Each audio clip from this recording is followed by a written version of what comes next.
अब जैसे चर्चा हो चुकी है कि गणेश जी सिर छेदन के बाद जीवित हो जाते हैं, तो माता पार्वती बहुत प्रसन्न हो जाती हैं और माता पार्वती गणेश जी को कहती हैं, बेटा इस समय जो तुझे बड़ा कष्ट झेलना पड़ा है, तू धन्य है, लेकिन आज के बाद तुझे कभी कष्ट नहीं होगा और संपूर्ण देवताओं में तेरी पूजा पहले होगी, या सबसे पहले तुम पूजा जाएगा।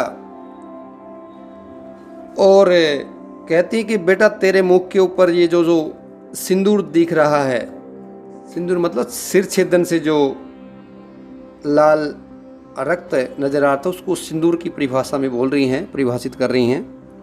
बेटा जो सिंदूर दिख रहा है, इसलिए मनुष्यों को सदा सिंदूर से तेरी पूजा करनी चाहिए। जो मनुष्य पुष्प, चंदन, गंध, नैवेद्य, तांबुल, दान, परिक्रमा, नमस्कार करके विधि पूर्वक तेरी पूजा करेगा, उसे सारी सिद्धियां हस्तगत हो जाएंगी और उसके सभी प्रकार के विघ्न नष्ट हो जाएंगे। इसमें लेस मात्र भी संशय नहीं है। ये बातें कौन कह रही हैं? पार्वती जी। किन्हें कह रही हैं? गणेश जी को कह रही हैं। ठीक है, तो यहाँ पे ये जो संवाद है वो ब्रह्मा जी और नारद के बीच में संवाद चल रहा है। शिव महापुराण में ब्रह्मा जी नारद जी को ये संवाद कर रहे हैं। ठीक है, कि माता पार्वती जी गणेश जी से ये बातें बता रही कि जो मनुष्य तेरी पूजा पंचोपचार, दशोपचार, षोडशोपचार विधि विधान से पूजा करेगा, उसके सभी विघ्न नष्ट हो जाएंगे और सबसे पहले तेरी पूजा होगी। तो यहाँ पे ब्रह्मा जी नारद जी से कह रहे हैं कि इस प्रकार इंद्र आदि देवताओं ने सब ये बातें सुनी। तो बातें सुन कर के माता पार्वती जी से उस बच्चे को गणेश जी को लेकर के और शिव जी के पास चले गए और गणेश जी को शिव जी की गोद में बैठा दिया। अबे भगवान भोलेनाथ ने गणेश जी के मस्तक पर अपना हाथ घुमाया, उसके मस्तक को चूमा और सभी देवताओं को कहते हैं, ये मेरा दूसरा पुत्र है। क्या बोलते हैं? ये मेरा दूसरा पुत्र है। पहला पुत्र कौन है? कार्तिकेय, उसका प्रसंग अलग से है। अभी ये कार्तिकेय और गणेश जी भगवान शिव और पार्वती के दो पुत्र हो गए। अभी गणेश जी भी गोद से उठ करके भगवान शिव जी के चरण वंदन करते हैं और बाकी सब देवताओं को, ऋषियों को भी प्रणाम करते हैं। तो यहाँ पे ब्रह्मा, विष्णु और महेश उनको गणेश जी को वरदान देते हैं। वरदान में कहते हैं कि सुरवरों, जैसे त्रिलोकी में हम तीनों देवों की पूजा होती है। ये चीज कौन कर रहे हैं? ब्रह्मा, विष्णु और महेश कह रहे हैं ऋषि मुनियों से और बाकी देवताओं से कि सुरवरों, जैसे त्रिलोकी में हम तीनों देवों की पूजा होती है, उसी तरह तुम सबको इस गणेश जी का पूजन करना चाहिए।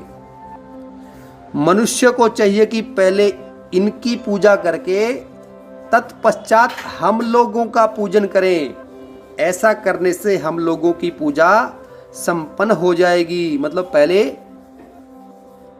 गणेश जी की पूजा करो, तब उसके बाद ब्रह्मा, विष्णु, महेश ये कह रहे हैं कि हमारी पूजा बाद में। तो देवगणों, यदि कहीं इनकी पूजा पहले न करके अन्य देव का पूजन किया गया तो उस पूजन का फल नष्ट हो जाएगा। इसमें अन्यथा विचार करने की आवश्यकता ही नहीं है। और ये सब बात मतलब सर्वप्रथम गणेश पूजन का उन्होंने मोहर लगा दी, ठप्पा लगा दिया कि सबसे पहले गणेश जी की पूजा होगी। उस सर्वाध्यक्ष पद के लिए उनको घोषित कर दिया। और शिव जी भी उनको वरदान देते हैं कि विघ्ननाशक के कार्य में तेरा नाम सबसे श्रेष्ठ होगा, तू सबका पूज्य है, अतः अब मेरी संपूर्ण गणों का अध्यक्ष हो जा। तो गणाध्यक्ष का पद दे दिया। यहाँ पर भगवान भोलेनाथ फिर गणेश जी को वरदान देते हुए बोले, गणेश्वर तो भाद्र मास के कृष्ण पक्ष की चतुर्थी तिथि को उत्पन्न हुआ है, इसलिए ये जो उसी दिन से आरंभ करके उसी तिथि में तेरा उत्तम व्रत करना चाहिए। यह व्रत परम शोभन तथा संपूर्ण सिद्धियों का प्रदाता है।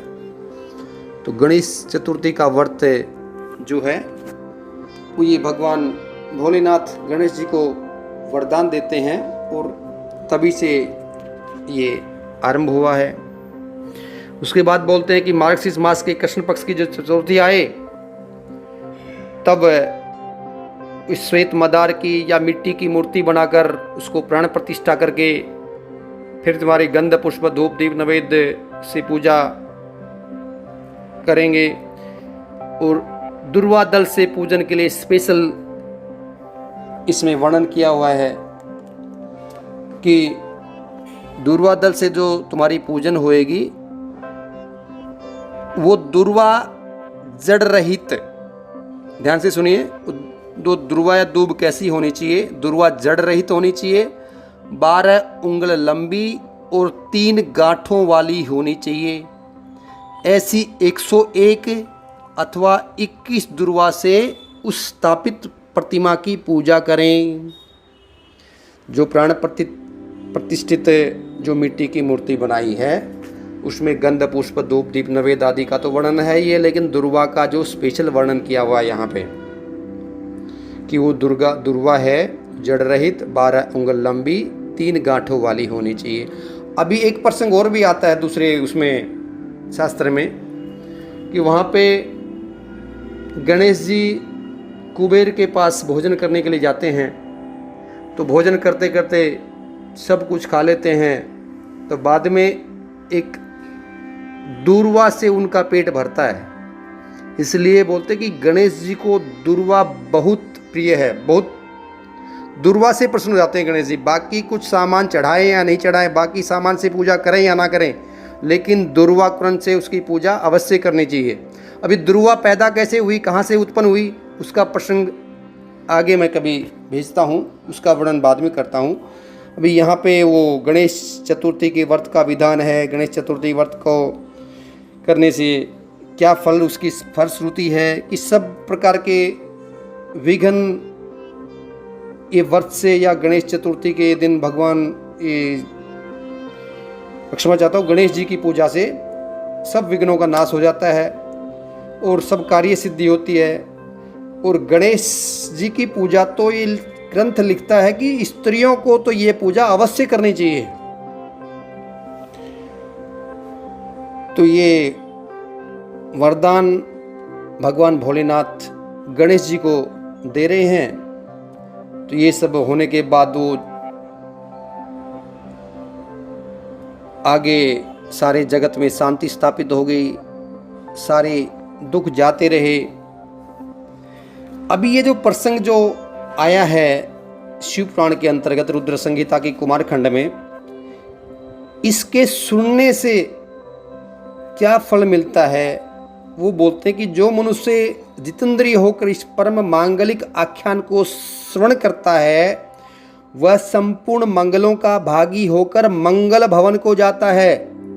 इसके श्रवण से पुत्रहीन को पुत्र की, ध्यान से सुना, इसके श्रवण से पुत्रहीन को पुत्र की, निर्धन को धन की, और भार्यार्थी को भार्या की, प्रजार्थी को प्रजा की, रोगी को आरोग्य की, और अभागी को सौभाग्य की प्राप्ति होती है। जिस स्त्री का पुत्र धन नष्ट हो गया है, पति प्रदेश में गया हुआ है, विदेश में गया हुआ है, उसका पति सुख शांति से धन कमा करके वापस लौट आता है। कोई शोक में है, चिंता में डूबा हुआ है, तो स्वर्ण मात्र से ही निसंदेह शोक रहित हो जाता है। और यह मंगल में कथा बहुत ही पुण्यदायक है और गणेश जी की कृपा से संपूर्ण अभिष्ट फल प्राप्त करवाने वाली है। तो ये छोटी छोटी कथाएं हैं, प्रसंग हैं, इनका स्वाध्याय करने का, श्रवण करने का अलग अलग फल होता है। तो एक प्रसंग में और भी कहीं आता है कि ग्रंथों का स्वाध्याय करने से जो ऋषि मुनि वनों में तपस्या करते हैं कंदमूल फल खा करके, उसके समकक्ष इसको फल मिलता है।